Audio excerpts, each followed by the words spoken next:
Le cœur serré, la fillette s'approche de son père, les larmes aux yeux, et prend le bébé qui continue de pleurer.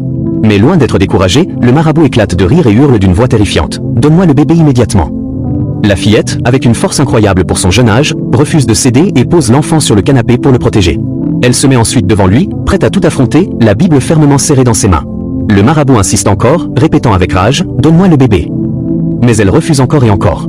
Fou de colère et de frustration, il éclate de rire une nouvelle fois, sans se rendre compte que la puissance divine s'apprête à s'abattre sur lui d'une manière encore plus terrible, comme un châtiment inévitable qui le fera regretter d'avoir défié la foi d'une enfant. Le marabout ne lâche pas prise, animé par une rage grandissante, tente encore une fois de lancer un puissant sort contre la fillette, ses lèvres récitant des incantations obscures tandis que ses yeux brillent d'une lueur inquiétante. Mais la fillette, remplie de foi et de courage, lève sa Bible avec assurance et retourne le sort contre lui avec une puissance éclatante. L'énergie noire qu'il avait invoquée se retourne violemment contre son propre corps, le frappant avec une force redoutable. Il vacille, pousse un cri de douleur et recule, surpris de voir sa propre attaque se retourner contre lui. La fillette ouvre la Bible avec une détermination inébranlable et la tourne vers le marabout. Aussitôt, une puissance éclatante jaillit des pages sacrées et se dirige droit vers lui. Frappé de plein fouet par la puissance de Dieu, le marabout se met à crier, sa voix résonnant dans toute la maison comme un hurlement venu des profondeurs.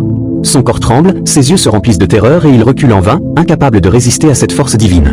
Plus la lumière l'enveloppe, plus sa douleur devient insupportable, brûlant chaque trace de ténèbres en lui. Finalement, ne pouvant plus supporter la puissance de Dieu, il pousse un dernier cri déchirant avant de disparaître brusquement, comme effacé de ce monde, laissant derrière lui un silence lourd et solennel. Elle se retourne ensuite vers sa grande sœur, s'approche d'elle avec douceur, pleine de foi, tourne 3 fois autour d'elle avant de poser la Bible sur sa tête. Aussitôt, une lumière éclatante apparaît et enveloppe son corps, dissipant les ténèbres qui l'avaient frappé. La grande sœur reprend alors ses esprits, ouvre les yeux lentement et respire à nouveau normalement.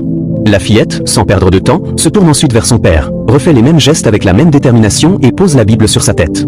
Une lumière semblable jaillit, remplissant la pièce d'une chaleur réconfortante, et le père, à son tour, retrouve ses esprits, comme réveillé d'un profond sommeil. Il se lève lentement, encore marqué par la faiblesse qu'il avait terrassée quelques instants plus tôt, puis s'avance d'un pas hésitant vers le canapé. Ses mains tremblantes se tendent pour prendre le bébé, qu'il serre aussitôt contre lui comme pour s'assurer qu'il est en sécurité. D'une voix à la fois inquiète et confuse, il demande « Qu'est-ce qui se passe ? Que s'est-il passé ici ?» Et la fillette, encore haletante mais remplie de courage, répond d'une voix ferme « Papa, c'était un marabout. Il voulait prendre le bébé, mais Dieu m'a donné la force de l'arrêter. » Le père, bouleversé par ces paroles, reste un moment sans voix, observant sa fille comme s'il la découvrait pour la première fois. Il n'arrive pas à comprendre comment une enfant a pu tenir tête à une force aussi obscure, mais il voit dans ses yeux une lumière qui ne trompe pas. Alors qu'il resserre le bébé contre lui, les larmes commencent à lui monter aux yeux, partagées entre la peur de ce qu'il vient de vivre et la reconnaissance envers sa fille qui a protégé la famille. Autour d'eux, la maison est encore imprégnée d'une atmosphère étrange, mais une paix nouvelle semble peu à peu s'installer, comme si la présence de Dieu avait pris le dessus sur les ténèbres. Cette histoire nous enseigne qu'il ne faut jamais sous-estimer la force de la foi et du courage, même chez les plus jeunes. Face à une puissance obscure et redoutable, la fillette n'a pas reculé, elle a tenu ferme.